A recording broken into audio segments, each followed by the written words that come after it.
Marami pong complexities, kasalimuutan ang batas at hindi lang yung ordinaryong batas, saligang batas at na very buhay po ang batas evolving na kailangan po natin ng abogado sa Senado na isang gawaan ng batas. Ito ang paniniwala ni Senador Francis Tolentino kaugnay ng nalalapit na eleksyon ngayong taon.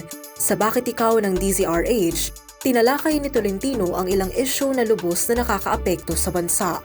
Isa na rito ang patungkol sa pagbigat ng daloy ng trapiko sa Kalakhang, Maynila.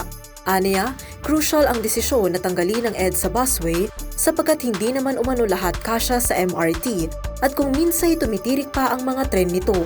Samantala, isinusulong ni Tolentino ang pagbibigay ng mga telecom companies ng diskwento sa load ng mga estudyante at ang pagpapalakas ng internet connectivity sa mga paaralan.